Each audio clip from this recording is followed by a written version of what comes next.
Guys, what's up, man? Hi. Yeah, man, it's live. It's Saturday night. You guys have a bunch of twinkly things. They didn't tell me everything before I got out here. They didn't tell me that there'd be twinkling things, but I can deal with it. But no, listen. It harkened me back listening to the beautiful speaking, because I remember that, it's 8 o'clock, and do you know where your children's at and stuff? And it harkened back to me, because a half hour earlier, I was saying the same thing. I was in the restaurant. I was like, 7:30, man. Anybody know where my pork chop is? You ever try to get a pork chop at this joint? I mean, you guys like pork? You don't like pork? Call yourself Americans? No, listen. I'll tell you something about this restaurant. I don't know about in here if you get special stuff, but where I was eating, I asked for a Coca-Cola because that's my favorite drink, I go, hey, man, can I have a Coca-Cola? And they say, we don't got that. We got Pepsi-Cola. I was like, oh. And this is a new thing that's happening, I've noticed, across the country. I'd like to get to the bottom of it because Coca-Cola is a delicious drink. And oftentimes, you go to a town, you go, hey, man, where do I go to get a Coke? And they're like, yeah, not here, fella. They have their towns that Pepsi has somehow, even though Coke. And people, see, they think in their minds, they think that if your favorite drink in the entire world is Coca-Cola, then your second favorite drink will be Pepsi-Cola, which is flawed reasoning. Actually, if your first favorite drink is Coca-Cola, your least favorite drink is Pepsi-Cola. That's how it works. And you can tell they're kind of ashamed. You got a Coke? They're like, nah, Pepsi. They give you a lot of that. Is that okay? So you go, no, I don't want that. What else you got? You got any other soda? And then when they got the Pepsi, they always have these weird other sodas. They go, oh, yeah, we got different. We got, you like root beer? We got that. And you're like, well, I'm not 8. I don't know. We got Diet Pepsi. Why are you even asking me that? I just said. We got Sierra Mist. Oh, I'm glad, man. I'm glad you brought that up. I was going to ask, but I didn't dare, because every time I go, they don't have it. But that's my favorite drink. You go to a restaurant, you go, hey, here's the whitefish. What do you want with that? Got any Sierra Mist? Give me that. What? No Sierra Mist. What kind of hen house horse shit is this? Trying to run a joint here? What kind of business? Honey, get your coat. I'll get the car. I'll bring the car around. You get your coat. No Sierra Mist. Can you believe these characters? Kind of a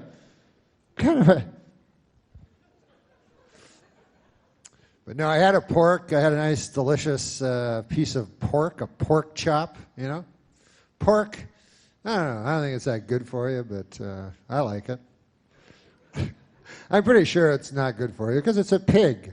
But I like it. Anything with a snout, I don't think you're supposed to eat. I think that may be in the scriptures. I'm not sure, but I recall something about that. My doctor has me on a snoutless diet right now. He says I got to exercise every day, aerobics and latissimus dorsi, all that shit, get my back and everything, and then no snouts. But no, my friend, let me tell you something. My friend, who is a vegetarian, she's a girl, like all vegetarians are, and you don't mean a lot of dudes, But anyway, she was talking to me about the vegetarianism stuff, right? Now, have you ever had this experience where you think something's right your whole life, you know, and then in a moment, in a flash, you realize you've been wrong about everything you've ever believed ever. Not everything, but that one thing. By the way, if you ever wake up and you realize you've been wrong about everything in your entire life, that's not a good day then. You may as well go down to the rope store and buy yourself a length of rope. Then go down to the stool store, get yourself a nice stool. Then you go over to the notepad store, you buy yourself a notepad. Then you get a pen. You only really need 4 things. And must be hard to write those notes. You go, what, I'm supposed to write it on this little thing? Everything that drove me to end my life? I don't know where to start. But anyway, what was I talking about? Oh, yeah, pork. No, because my friend who's a vegetarian, this girl, she was telling me, you know, we always argue because she's a vegetarian and I am not a vegetarian. And so she has her opinions and I have my opinions. And I realized that her opinions are actually stronger than my opinions. Like she'll say to me, she goes, you can't eat, animals because they're God's creatures too, you know what I mean? And you shouldn't destroy another creature of our great God just so that you could have a frivolous meal that would not be necessary. You can't extinguish the life of and then I go, I like pork. That's my opinion. So that's not a good argument at all. So anyways, the upshot of it is that people can change, thank God, through the glory of God, people can come to changes in life. And I am now a vegetarian, so that's nice, you know. Thank you very much. I'm not a strict vegetarian. I eat meat, but I am a vegetarian, but not a strict one. I only eat meat. You know what I don't like is vegetables. I can't eat those. I can't stand eating vegetables. So in the strictest term, strictest use of the word, strict, I'm not a strict vegetarian. But you know what she does, my friend that is a vegetarian? She makes this thing every Thanksgiving. I don't know if you've ever eaten this. It's called a tofurkey. Tofu. It's an unwieldy word. No one likes to hear it. But it's a turkey, but it's not really a turkey. You know? Sounds like a turkey because it's got a lot of the same letters. But what they do is they take tofu, you see, and then they fashion it into the countenance of a turkey. Yeah? Which doesn't fool me. And also, I don't understand why she does it on account of she's making it into the thing that she doesn't want to eat in the first place. That seems...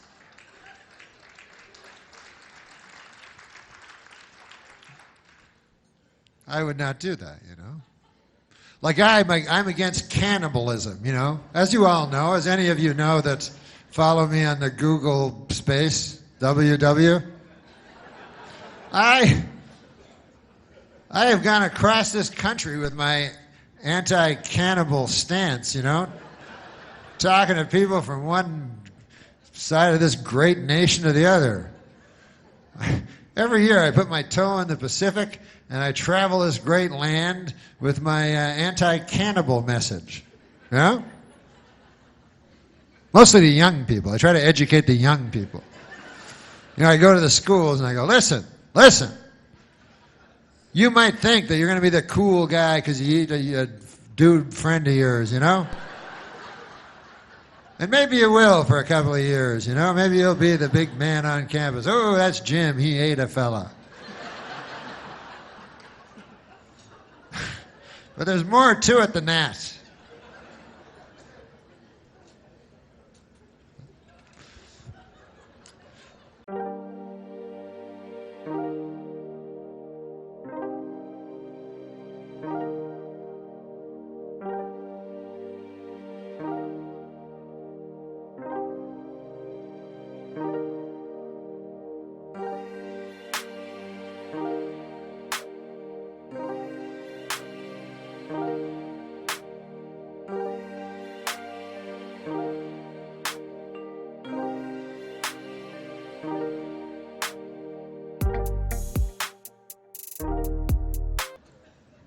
No, I have. You know, I use my time for. You know what I do? I do a lot of charity work for things that people. I don't like arguing with people. You know, when they have another opinion than me. So what I do is I pick very popular opinions, and then I work for those people. Like, for instance, there was you know the landmine big thing. Princess Diana, one of the greatest people who ever lived, she was against landmines.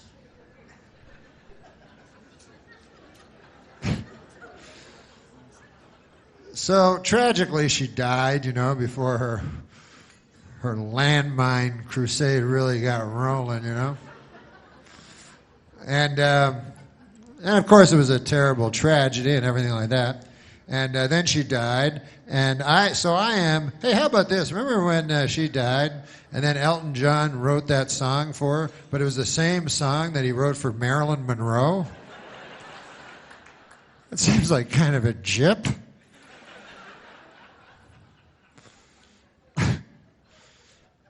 But the king's like, hey, man, you wrote a song for my daughter? I don't know if there's a king. You wrote a song for Princess Diana? Yes. Well, you all ready? She just died an hour ago. Yeah, I wrote it. I wrote it. And here it is. She lived her life like a candle in the wind. Wait a minute. It sounds like that song you wrote about Marilyn Monroe.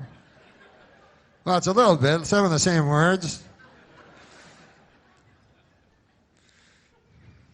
Well, why'd you do that? Because they're similar when you think about it. Come on. Marilyn Monroe, she was taking crazy drugs and promiscuous, running around. Man, you know, you never knew if she was going to live or die. She's just living her life crazy like a candle in the wind, you know. And Princess Di, she lived in a castle. But, you know, they're sort of the same. They were blonde. I got to go. But anyways. I forgot what I was going to say. Oh, that I am very against landmines. So I will go and I will make, you know, I'll go to protests, you know, and I'll have a big sign that says, no more landmines. Because if you don't know about landmines, hey, you're educating me about stuff tonight. I'll educate you a little about landmines, you know, because there's many different causes, you know. And landmines are terrible. What they are is they put them underneath the earth, and then you step on them, and they blow you up. So I go there, and I protest against them. And what's fun about it is there's very few counter-protesters. You know, there's a couple of guys out there, but clearly these guys are in the pocket of the, you know, big landmine companies in this country. You know? I don't mean to get all Bill Maher on you or anything, but if you think that the landmine companies in this country care about you, the little person, they don't care about you. They care about blowing you up when you're not expecting it. That's how they make their money. No. But, no, I was going to say about, she makes this tofu. And what I was going to say was that as a anti-cannibal guy, it would never occur to me to do the same thing as she does with her tofurkey. I would not take all my delicious cheese sandwiches and fashion them into the shape of some old rotting corpse of some dude and then eat that. That would make it less tasty than the cheese sandwich itself, to me. But listen, it's easy to go around saying, hey, I'm against cannibalism. Oh, I'm anti-cannibalism. Look at me. I'm better than everybody else, you know. I know it's easy to say because I say it every day to people. But actually, when you think about it, you don't really know how you're going to, you know, how your cannibalism beliefs are going to stand up under when it comes up. Because you'll notice in life, cannibalism rarely comes up. There's always some cheese sandwiches around you can find, you know? But what about when you're in the Andes? Well, then all bets are off. You have to wrestle with your conscience because you're in the Andes. I don't even know why people go to the Andes, but they do. They go, "Hi, listen, travel agent, me and the wife, Ruth, you know Ruth, we're going, we got to get away from the kids again this year. We got to go to Ireland. We were hoping something on the other side of the Andes. Anything you got there? We just want to relax, lay on a hammock or something, and we want to go to a nice place that is separated from where we are now by the Andes. And got any small planes? We like flying in small aerofoils. In the dead of winter. You got anything like that? And they're like, yeah. So you get on the plane, and 20 minutes later you crash into a mountain, because everyone knows it's on the boarding pass. It says, layover, a mountain. So you crash into the mountain, and then, you gotta wrestle with your conscience, because, you're down there, and the guy in 24E is looking pretty delicious. And so days turn into weeks, and weeks turn into months. Months, you know how time works, right? I don't have to explain everything. Then becomes now. So and then you have to wrestle with your conscience because you're like, my conscience. And your conscience is very, if you don't want to wrestle with your conscience because, so, although it's not as hard as wrestling with an actual wrestler, I find. If you have your choice between wrestling with your conscience and wrestling with a professionally trained wrestler, I'd take the conscience because it doesn't even have arms. And for wrestling, like the headlock is the biggest move. If you don't have arms. So anyways, you're wrestling with your conscience and you're like, oh man, should I eat that guy in 24E? I don't know. It looks pretty good, but I don't think it's right and all this stuff. And then time goes on and you get, and instead of just acting right away, which would probably be the smarter thing, you wait way too long and months pass and then you go crazy and then you go after Frank, that's his name, in 24E, and you're just, you're so hungry now, you're tearing into him, you're like, Frank, blood all over you and everything, Anyways, and that's the last, and this is what you don't want to happen at that point, is for the rescue plane to come over at that very moment, Well, you're like, what the? They're like, we have hamburgers and hot dogs here in the plane, and delicious cheese sandwiches, everything you want here. You're like, what?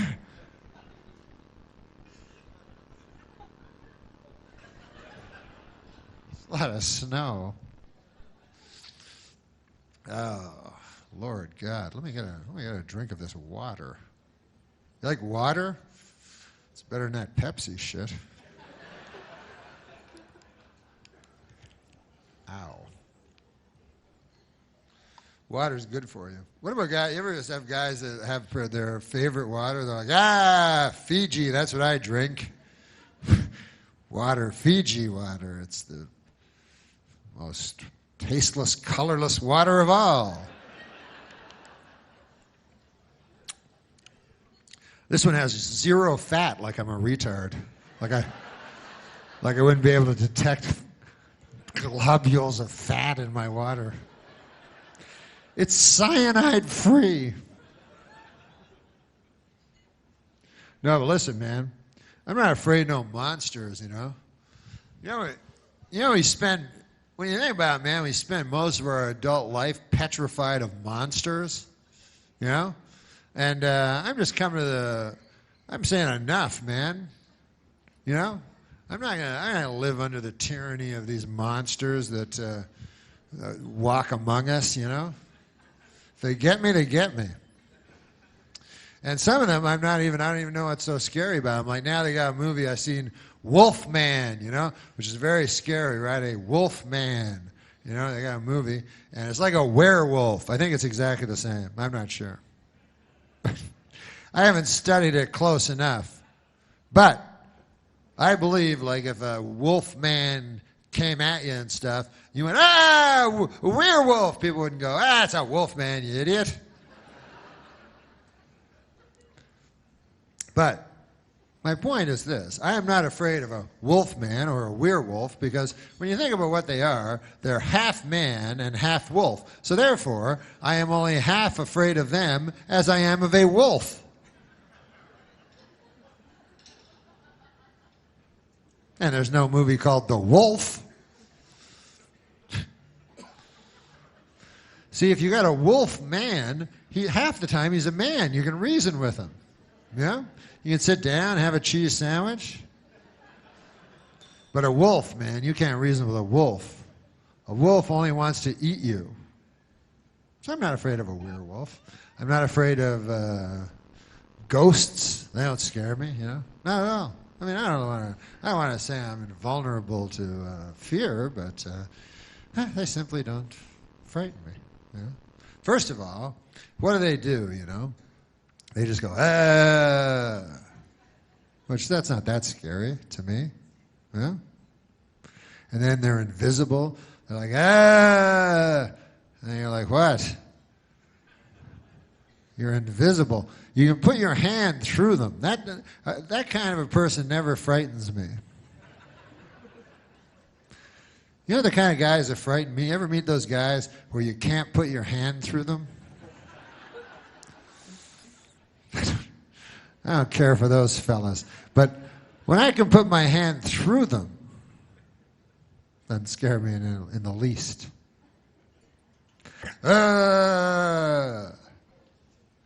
This is how unscary they are. I was at a hotel a couple of weeks ago. In the lobby, they were saying they were bragging about there was a ghost in the hotel. You know, how scary can that be? You know what I mean? They're like, every night, Mary with the blue dress. That was her nickname.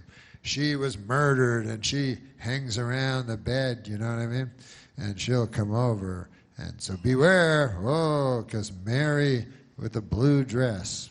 Which was her nickname, which was an odd nickname, because you'd think her nickname would be Mary the Ghost. You know. When they came time to pick out her nickname, you know, I think they were like, They go, hey, what do you notice about Mary that makes her distinctive? We got to come up with a nickname for her. I know she wears a lot of blue dresses. She seems to have an affinity toward blue dresses. You're talking about Mary, right? The transparent lady?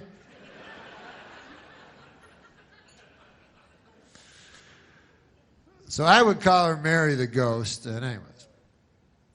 And all they seem to do is complain, these ghosts. You ever notice that? And I was like, I can't. Everything's wrong. They're never happy or nothing, you know? They're like, something bad happened to me. And if I don't get it cleared up, I have to travel all through the world in pain and sorrow, you know? And then I'm like, well, I do too. What the hell? At least you get to walk through walls and stuff. You get to do cool stuff. I think I'll have some more water. I love water. You know, I used to do news on Saturday Night Live, and sometimes people think I know something about news. That's the funny part, because I don't know anything about news. And, I'll watch it on the TV, and I don't know what they're talking about, you know. And but I watch it all the time, you know. I'll turn on the TV, and then they go, welcome, the deficit. And I go, ha, ha, ha. I've heard that word before. Yeah, that's about all I know. But I watch it. You don't have to know about everything, you know. When I was young, you didn't have to know about anything. Now you have to know about everything. Everybody got an opinion and stuff. Yeah. You're supposed to know about every single... One guy asked me a couple weeks ago, he goes, Norm, how do you feel about stem cell research? I was like, me? Well, why don't I go to scientist school for 10 years, and then I'll come back here to this very spot, and I'll tell you what those 3 words mean. I don't know. I don't know. That's mostly my answers. And a lot of people don't know. Like you'll see on the, if you ever watch the news, you ever see the news? It's on at 6. They show the news, right? And they'll have a question. And a lot of people don't know, just like me. They'll have a question. They'll show a pie chart. So they'll say, does President Barack Obama deficit reduction, ? Something like that. And then they show a pie chart, you know, so you go, oh, man, that looks like a pie. You know, you get happy. And then they have like it cut up, and they'll say like 47% yes, 48% no, 5% I don't know. So that's like me, you know. There's no shame in that. No shame at all.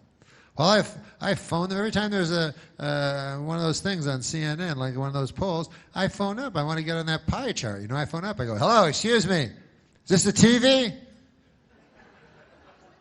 Yeah, you just asked me a question. I don't know. How the hell am I supposed to know?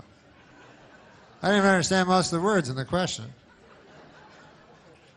What's that cost? $1.50? Is that what it said at the start of it? Excellent. All right. I better get on that pie chart. I'll tell you that. I'm not a guy to throw away 12 bits on, you know, on nothing, to tell you be quite honest with you. Nothing. Oh, look at that. So, yeah, I don't know a lot about stuff, you know.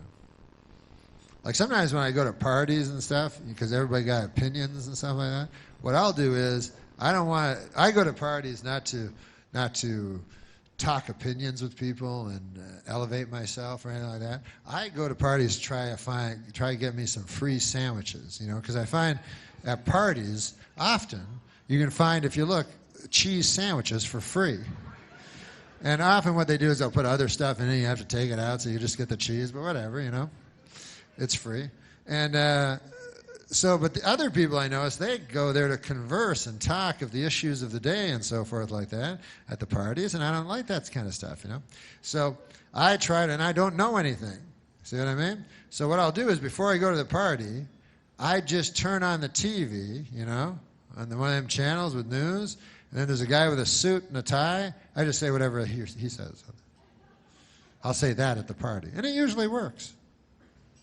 I'll just go to the party and everybody will be yapping. They'll be like, deficit and health care, trillion, billion. Then I go, yeah. Hey, I got an opinion. Listen to this now. I blame the media.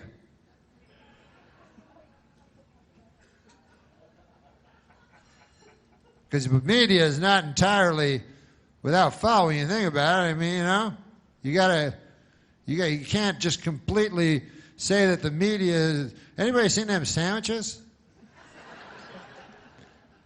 A fellow over there was telling me there were sandwiches where they cut the crusts off and they're in triangles. Fellow over there. And he said they had toothpicks with frilly toothpicks in them. None of yous? Not a single one of yous. All right, fair enough. But I have a thing, see, I have a thing where I can judge guys that are at my own smartness level. You know what I mean? Because I don't know if you ever got caught talking to a smart guy. You ever have that happen to you? That's not a lot of fun. Like you're at a party and you're at that kitchen part where there's that big square thing. I don't even know what it is, but you're all standing around, and then there's 5 of you and 3 of you leave, and it's just you and the smart guy, and the guy's got a pipe or something. He's like, anyway, how about that leader from the foreign country? What about his name? You're like, ah. I'm going to go ahead and look for them sandwiches. But I'm coming back to talk to you. I'm not running away, if that's what you think. I'm not going to run out that side door right over there and run full speed down the street. I don't think that. No. So what I do, I have a very good, I can go to my own, you know what I mean? The people that are at my smartness levels. So if I'm in a party, right, I can go right into the party and immediately, like they, you know, they say gay guys have gaydar, they can sense other gay people. I'm like that with like guys of my dumb level. I can walk up, I can just go, immediately I'll say, hey, I bet I can keep up with that guy over there. I'm going to, then I make a beeline over for that character. And then we talk about, you know, Jughead comics or something for a while. I don't know. We have a grand old time. And I try to pocket a couple of cheese sandwiches and take off. But it's hard to talk to anybody just in regular life, you know. I don't know how to do it, especially like one-on-one, like talking, you know. It's so hard to, with people, you know, like my friend was saying, you got to listen. That's the most important thing in a conversation. Listen to the person that's talking to you. But that's not enough, because eventually that other guy will stop talking. I'm good at that part. But, and then you go, oh, sorry, I forgot to think of something to say there. You keep talking, and the next time you stop, I'll say something. So you got to do two things at once. So you got to listen to the guy, everything he's saying, plus anything he says that you may know something about, you know, you got to keep that in your head for when he stops talking. You know what I mean? So maybe he's yapping, and all of a sudden he mentions Fonzie or something like that, right? So then in the back of your head, you go, hey, wait a second, I know something about Fonzie. So as this idiot stops talking, I'll say my Fonzie thing. Excellent. Excellent. Doodly-doo, doodly-doo. Doodly-doodly-doo. Ah. Peace. So this is what it feels like, huh? Doo-doo-doodly-doo. And then maybe the guy changes the subject. You're like, whoa, whoa, whoa, whoa! Hold on a second there. Wait a minute. No, it's interesting what you're saying now. It's interesting. Hey, but what about then? Remember then? It was earlier than now? You were talking about Fonzie. Yeah, anyways. Interesting thing about Fonzie is this. It's not his real name. Arthur Fonzarelli. That's a true fact, man. You can Google that up on the W. All right, you talk for a while now. You know, it goes on from there. But I don't know. The news, I mean, some of the news I understand, you know, like, but that news isn't real news, you know what I mean? It's just odd, crazy, like Tiger Woods, who's still in it, you know, in this tournament, which is depressing for me because I like Tiger and stuff. And then, you know, Tiger victimized himself, first of all, his family, but and all these women and everything. But he also victimized the golf fan, me. You know what I mean? The guy, I believed in him and I trusted him, and so it was kind of sad for me because I don't care if a guy wants to lie down with ladies and stuff like that. You know, I understand that's a thing guys like to do, but I don't like hypocrisy. You understand what I'm saying? I don't like a hypocrite. And to me, Tiger, when I was watching him, he always presented himself to me as a golfer. You know? I always thought he was a great golfer. I watched him my whole, you know, life. And he'd be in the sand hitting it out, and then the golf ball would come real close, you know what I mean, to the hole. And then he'd put it in and go like that and everything. So I was all happy. I go, man, that guy's a golfer. People would ask me, who's Tiger Woods? I go, he's a golfer. Right? Now, I had no idea he was leading this double life where by day he was a golfer And by night, he was laying down with ladies.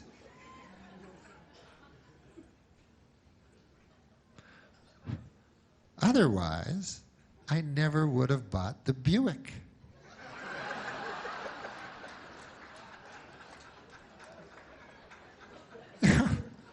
Now I'm driving around a Buick. People snickering at me and stuff, you know?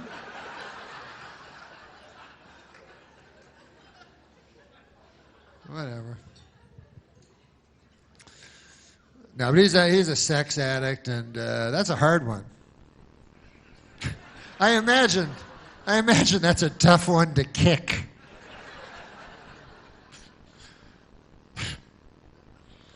Wouldn't that be the worst? Like those meetings, like a sexaholic. What if they have those meetings? What do they call them? They always say aholic. It only really works with alcohol. Like sex, AA, yeah, for sex. That would be a weird, I don't know how that would go.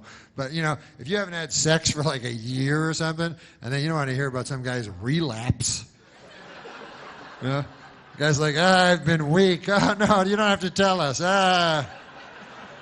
I met her in a bar. She was gorgeous. Please. You have to hug the guy. That's too bad. Oh. That's terrible. Well, we all, whatever.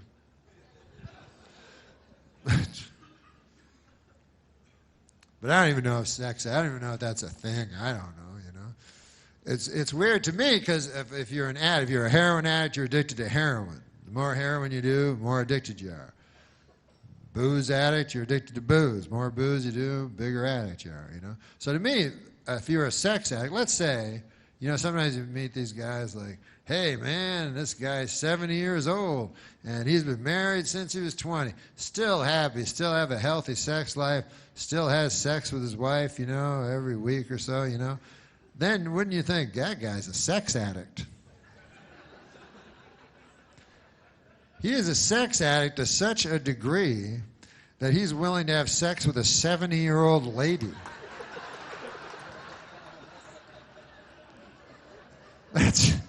That's hitting bottom there, you know. If you're going around getting a whole bunch of different ladies, that's not a sex addict. That's just a beautiful lady addict. I don't know what you call that. But if you're willing to just anything at all, just whatever's beside you after 50 years, you're like, I don't even like you anymore, but or whatever they do. Whatever noise they make. But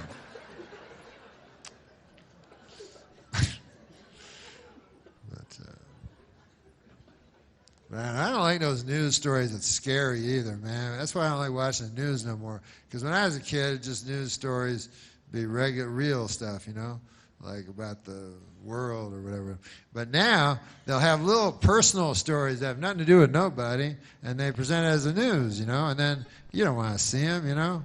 And I noticed the latest one, they all seem to have, the show will open the news, and there'll be a guy with a suit and a tie, so you know he's a newsman. And he goes, hey, our top story tonight, a lady has vanished. And you're like, oh, yeah? And they go, yes, she's gone. Oh, yeah? Do I know her? No. You never heard of her, but we're going to tell you about her. We got Bill. He's on the outside. They have one guy inside, one guy outside. Bill, what's going on? And then Bill's outside. He's like, yeah, the lady vanished. Her name was Janice, and nobody can find her hiding her hair of her car. Was found in the car is fine. It's in the Burger King lot, but we can't find a lady. All right, back to you. And, you know, so then you're at home, you go, well, I don't give a damn on account I never knew her in the first place. How can I possibly care? As a matter of fact, I'm happy it's her and not someone I know. So, but then they go, we'll tell you about it. You go, no, that's cool, you know. I don't really want to know. But they can't help themselves, you know. They go, here or she, oh, hey, Bill, you still outside? And he's like, yeah, of course. And they go, we understand you have some friends, a Janice, to tell you about. Yes, we've been talking to some of her friends anyways. Turns out she's a good lady.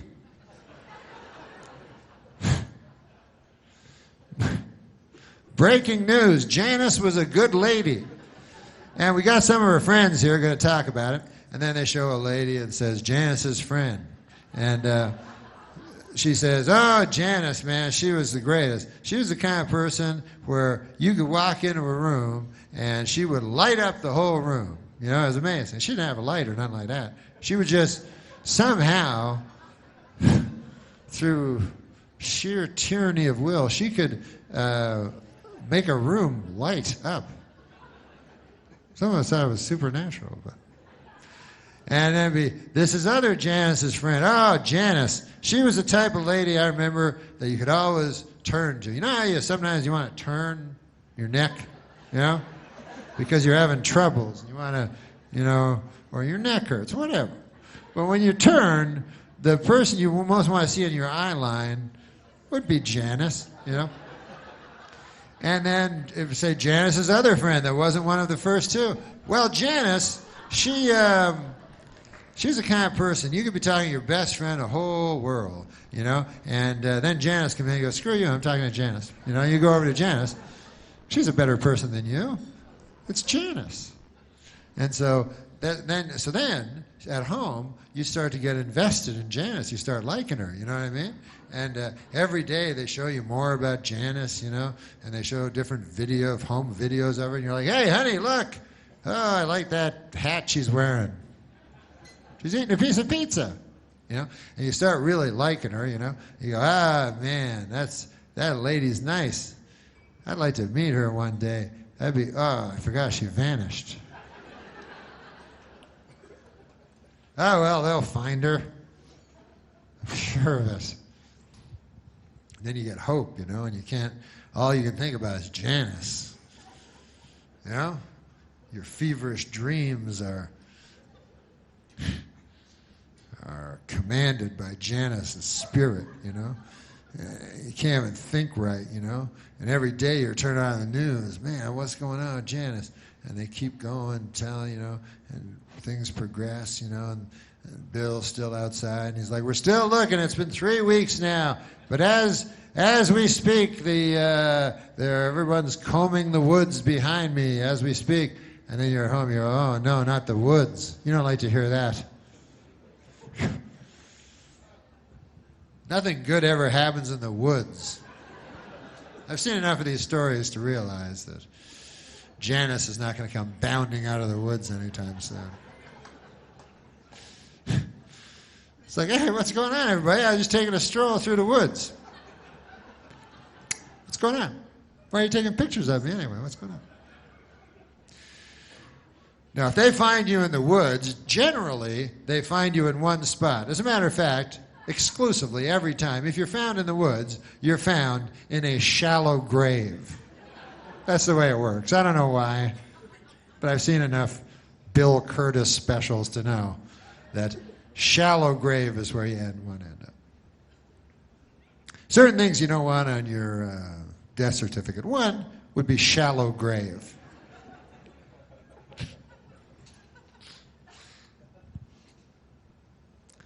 Massive. You wouldn't want to see that on your death certificate, the word massive. Or maybe you would. I don't know. Maybe that'd be a good one.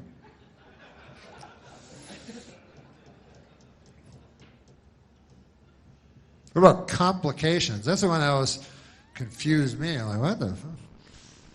You go, hey, Doc, would my dad die again? It's complicated.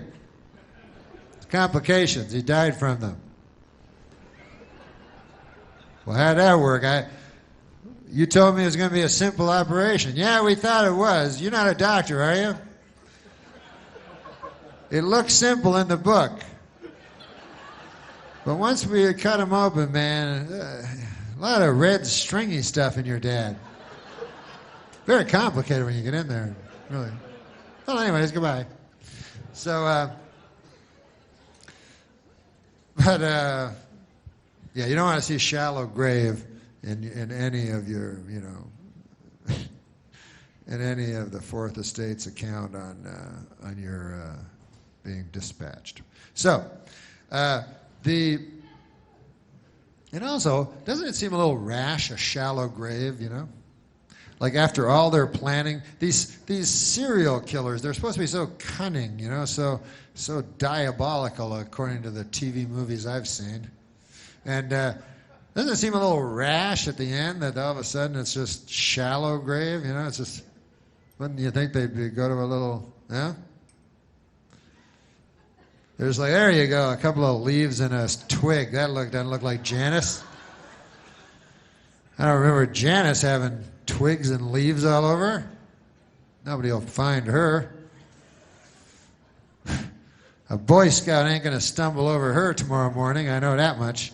I'm going home and await the authorities. And then they go home. Now, I would, if I ever did that, and I would never slaughter and kill a woman. I want you to know that. I know I say that now. Who knows?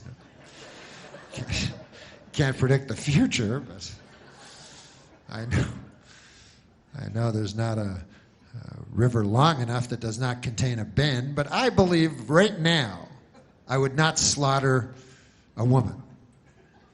And maybe it's just vanity talking. You know, the scriptures say that man is mostly vanity. But in my vanity, I do not believe I would do it, you know. But if I did do it, if I somehow snapped, because who would ever know, I would plan it out. I'd be very, very careful about it, you know. I would track the lady, you know, because you know, there's still a stigma, even in today's enlightened society, when you slaughter a lady. So I would track the lady. You understand? I would find out, this is what you got to do. You got to find out her habits, you know? Like maybe you go, hey, man, I know she goes to that cheese sandwich store every day, and when she comes back, she's got a big paper bag of stuff. I'll bet you anything, there's cheese sandwiches in there. Eh? So then you put that up in your head. Lady likes cheese sandwiches. It's one piece of information. But you take your time, you know?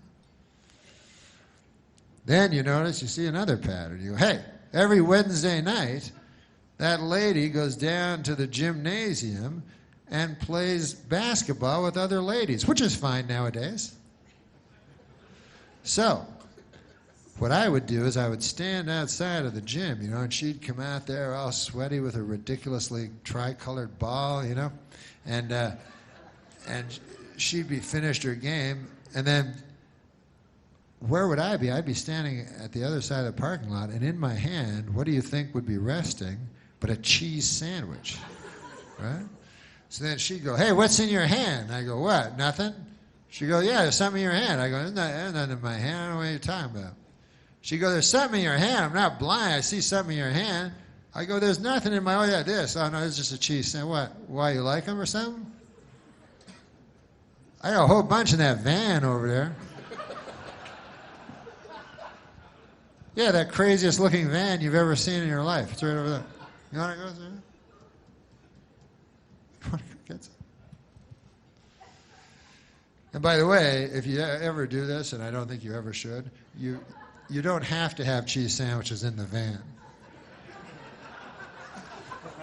You know, unless you're proud of your detailed work or something like that. I don't want you to go, if you're a frugal serial killer, I'm the last that would advise you to throw away all kinds of money on cheese and double the amount on bread, you know? Should bread and cheese cost the exact same amount of money? But anyways,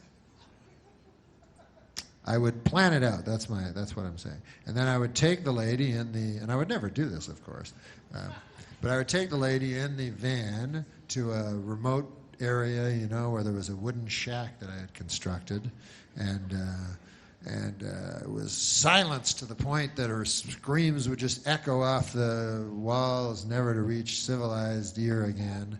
And then I would do whatever it is that they do that gives you that godlike power, and then I would take her to the woods and I would bury her in the deepest grave ever. That would be most of my plan. the grave. Like 2 years before I had selected a victim, I would be working on the grave. I'd get 50, 100-foot grave. As a matter of fact, if I had any sense in my head, as my dad used to say about me, I would start digging the grave now. Just in case, because you never know when you're going to snap. You know? I should go home and just dig a big, deep 100-foot grave, yeah? And worst case scenario, like my dad used to say, hey, a little hard work never hurt anybody, goddammit, you know? And best case scenario, I slaughter a lady and get away. If you're gonna slaughter a lady, and I'm completely against it, it's much better to slaughter a lady and get away with it than slaughter a lady and not get away with it. That's just I don't know, because I've not done either. You know, I would have to talk to one of you that have done both to really get an answer. But I would suspect, like anything, not getting caught, you know, is the better choice than getting caught. You know, it's funny, you know, the things we think we're afraid of, you know, because the things we're really afraid of in life, like monsters, you know, and serial killers and terrorists and stuff like that, they ain't gonna do nothing, you know? Like, what's the chances, really, you know what I mean? But you're always afraid, like earthquake or something like that, you know, tsunami, I was afraid of this crazy stuff. But you're not, the stuff that really gets you, you're not afraid of. You don't even think about it, you know? Like, you think, you're always like, man, I hope a terrorist doesn't attack and kill me, right? What's the chance of that happening? Like 1 in a billion, you know? A terrorist ain't gonna attack and kill you, you know? But what's the chance that you're gonna be attacked and killed by your own heart?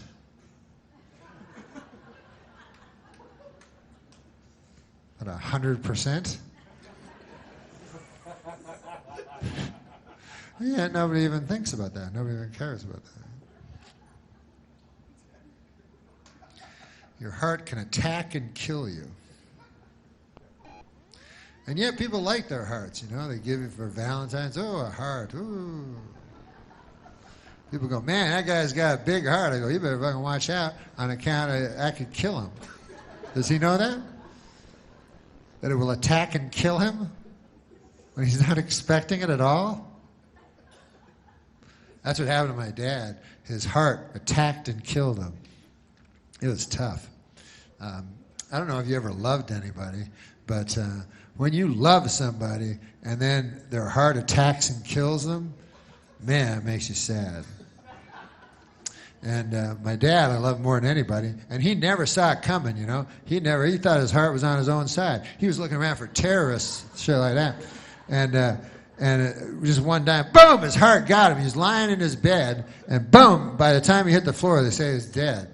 And I saw him, I was the second guy after my mom to see him, and I was, oh, blood, it was black. I thought it'd be red. And he was lying there, and I was so sad. It was the most saddest moment ever. And it was too late. He was dead already, you know. And then the people came in the white. They wear white. They're not doctors, but they wear white. And it was too late. And they just try to make you feel better, you know. They just say anything, you know.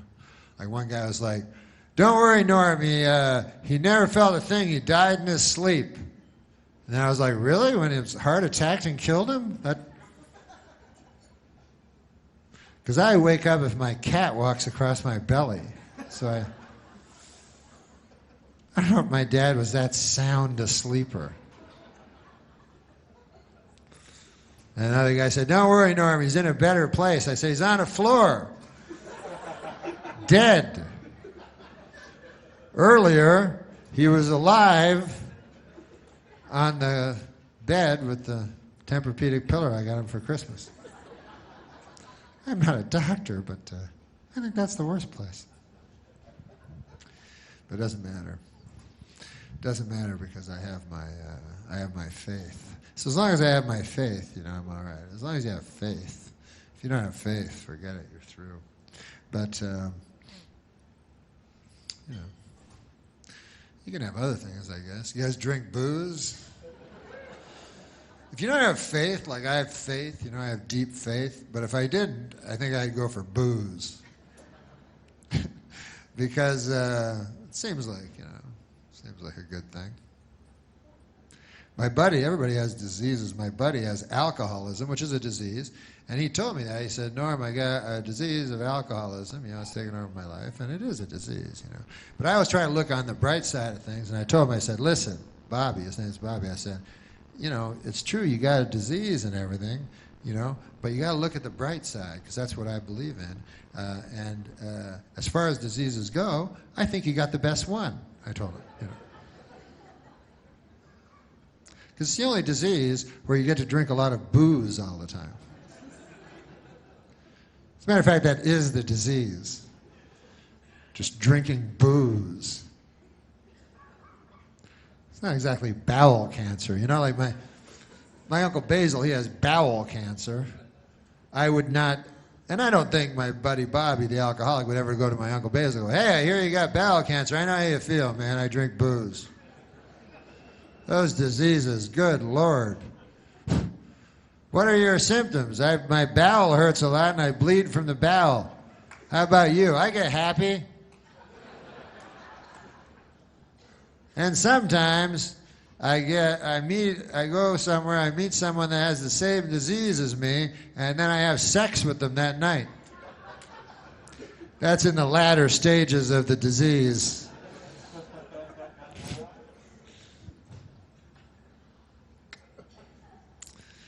But listen, man, I'm just an old chunk of coal, I'm going to be a diamond someday. Don't worry about it. It'll happen. Through the grace of God, You guys like God? I mean, you do God's work, even if you don't know it. I have always been very religious, but I'm a specific religion. I don't want to tell you what religion, because I don't know if my religion is the exact correct one. Even though I know there's a God for sure, I'm not 100% sure that my guy is the right guy. And actually, that's one of my biggest fears is after I die, I get up to heaven, I'm like, oh, God, not you. I thought it was the other fella. What? Oh, God, he was a good public speaker, you got to admit that. Not him at all? No? Well, how about that? So what now? I got to get raped by the devil forever or something? So that's my worst fear, because I try to do good, and I try to, even though I'm an old chunk of coal, I want to be a diamond someday, I want to be the world's best friend, go around shaking everybody's hand, you know what I mean? I want to be a good guy. But maybe God, through even an old wretch like me, can do something. But you guys do things for children. What's better than children? You know what I mean? I had a child. I still have one. He's like 10, 15, something like that. Time goes by so quickly. You can't. It's hard to remember details. No, but he's beautiful. When you have a child, man, you got love. It's unbelievable. You never had it before. You realize you've never had it once you have it. Like when you have a child, you go, oh my God, what the hell is that? Like I know you used the word love before and everything like that, but you're like, whoa, that is something. And then your single friends, they don't understand. You go, hey, Jim, man, you got to get one of these. This is the craziest feeling I ever had. Like, I just all through my body, all I feel is like happy. And then the guy goes, is it like crystal meth? And you go, no, what? I don't want to be your friend anymore, friend. No. This is love. This is love. And then actually, sometimes you have this is the flip side of it, the bad moment, because you said earlier that you loved other things before you saw this, which is what you really love. And so there's always a bad moment when you're looking at that, and then you look over at your wife. You ever do that? You're like, oh, look at this. I love. That's love. Oh. Hey there, lady. What's going on there? Yes, this is it. And it makes sense, because it's pure and doesn't lie, and it's you, and it's your blood and your DNA and your Aunt Hazel's nose part right there, and everything. And so, how can that compete to some lady that you met in a bar one night? How can that possibly compete with that? So anyways. The children.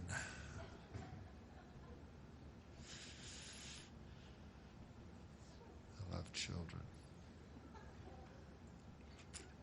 It's funny, like you can't love children anymore because, even though Jesus, and I'll tell you something, I don't want to say any specific religion is better than all the false ones. But this is the only religion, I'll tell you, that I am against. The Church of Satan. Any retard knows that's not the right one. I think even Satan himself admits it. Anyway.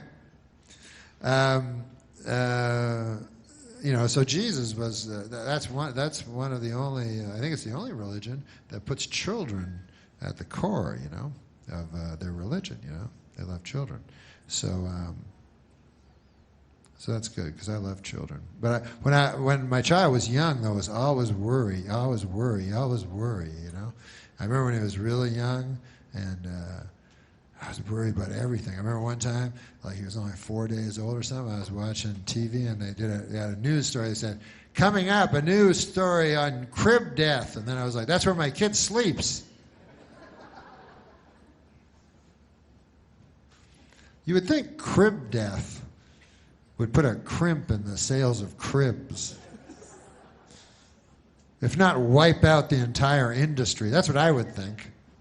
A couple of Toyotas go skidding around, all of a sudden they can't sell cars. But the crib industry, incredibly resilient, actually kills children. One of its defects. I'm calling for a full recall of all the cribs that have killed the children. Oh man, I'm thirsty.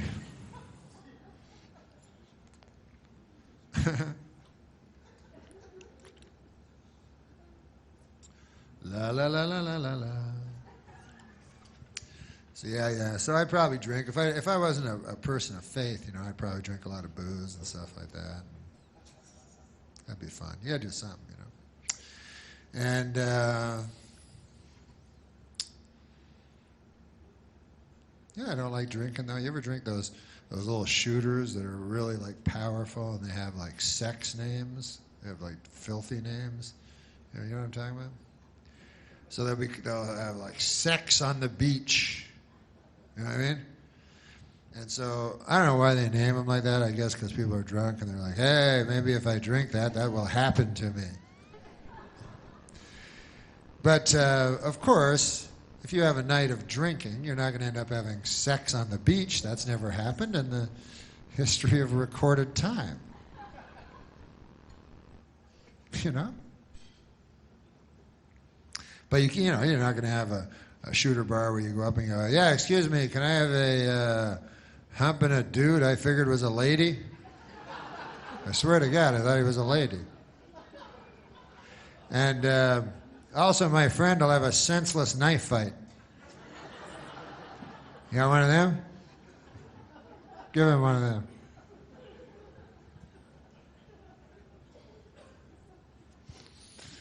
But,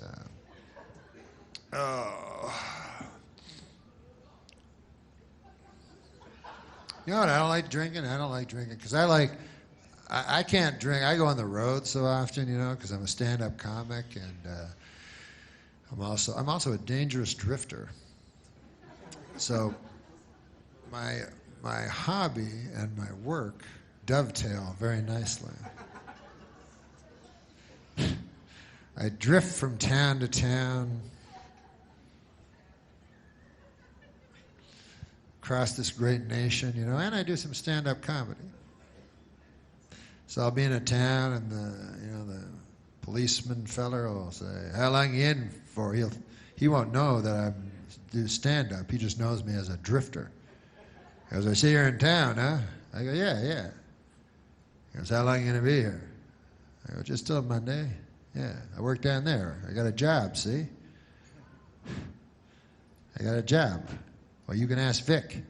"I'll be asking Vic. And I want you out of here Monday morning the time you say you're going to be out of here." "I will, sir, I will." And off I go.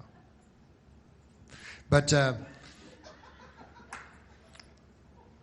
what I was going to say was that, as I travel this great nation, you know what I would like to do, actually, is if there is a Great Depression, is that coming, by the way?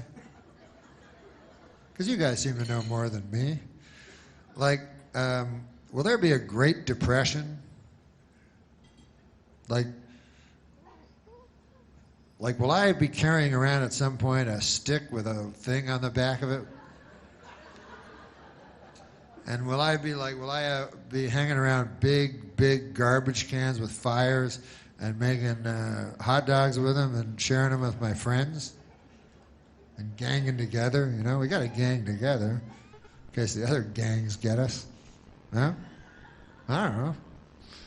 Keep seeing things on the news. Got to prepare myself.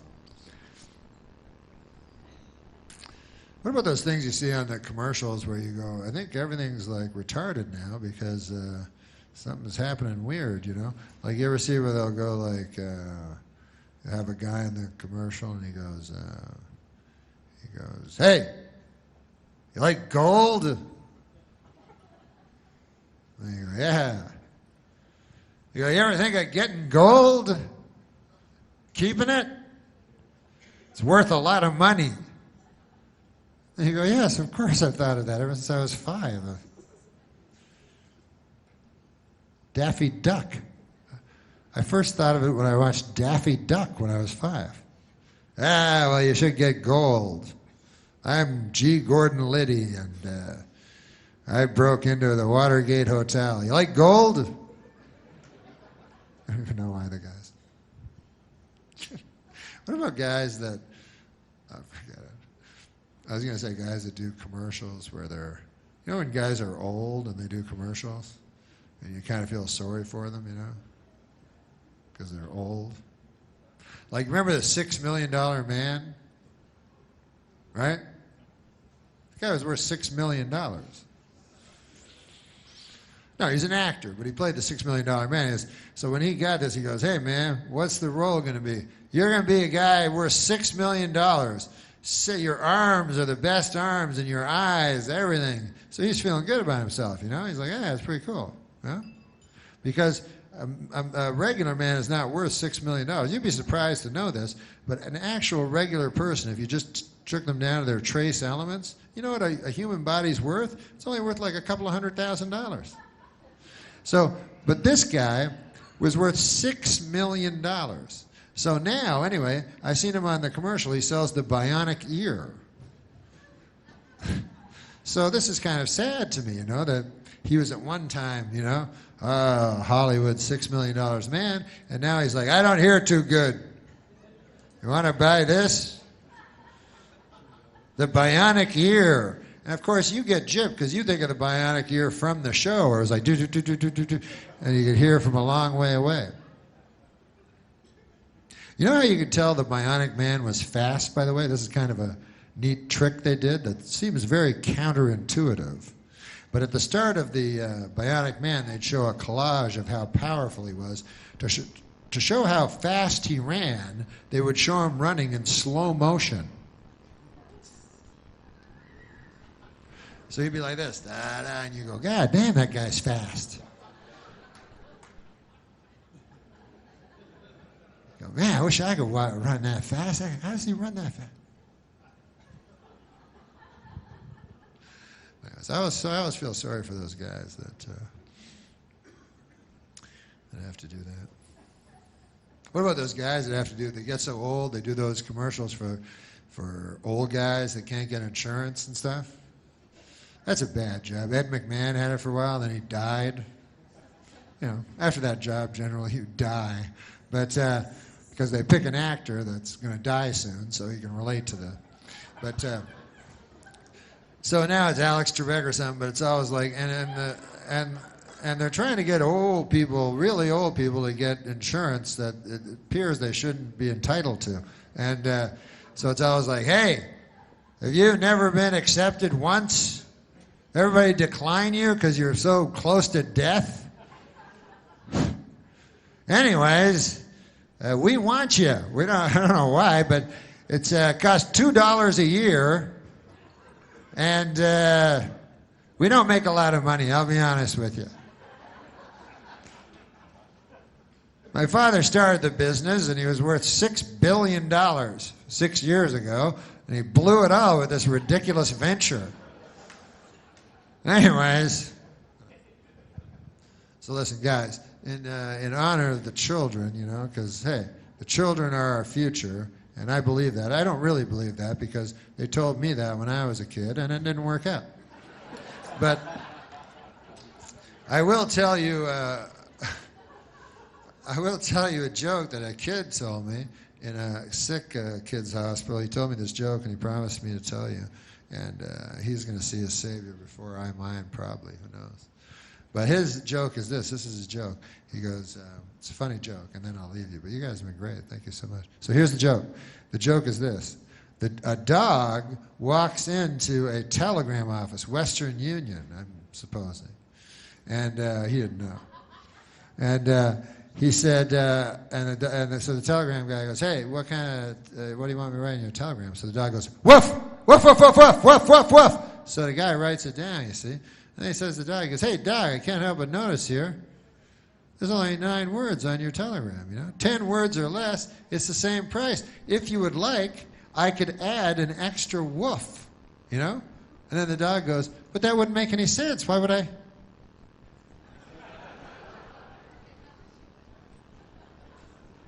Most of his brain stem was gone.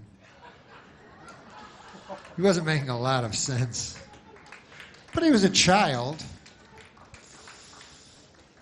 They said he was more host than virus. I don't even know what that means. I'm not a doctor, but no such child exists. All children are beautiful, except the evil ones. I like all children, except British children. I don't like those British children because they remind me of the devil. They're very evil. And, you know, I grew up with the Omen and stuff like that. And, you know, when the Omen was young, Damien, you know, he was all scary and everything, you know. And then later, they did Omen 2, and he was a little older. He was still frightening. And then he was like 13 in the third one, and then he was frightening. Then they did one, he was an adult. He wasn't frightening at all. It's interesting, huh? You would think that you know, human beings would become more evil as time went on. You know? You wouldn't think that the embodiment of evil would be inside of a child. But, you know, I think that's just the celluloid pictures we get, you know. I think in reality, you know, as the scriptures say, let the children lead us, you know. So let me think if I can think of a joke. It always seems fair. Jeez, I don't know a lot of jokes.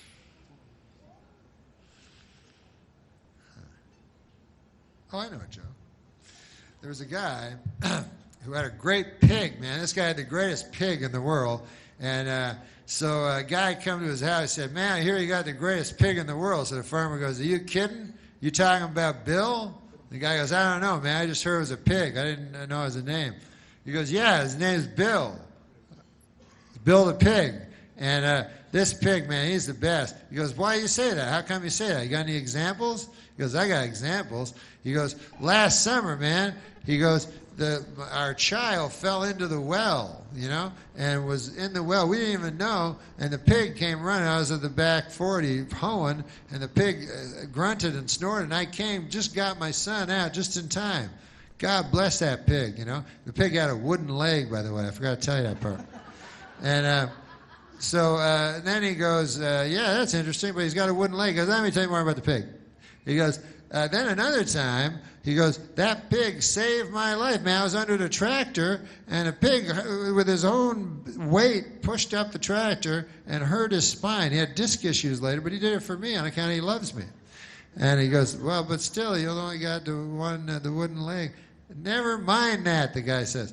He says, listen to my stories about the pig. He goes, this pig, well, last summer, the big fire, you heard about the big fire? You never heard about it? It was a big fire.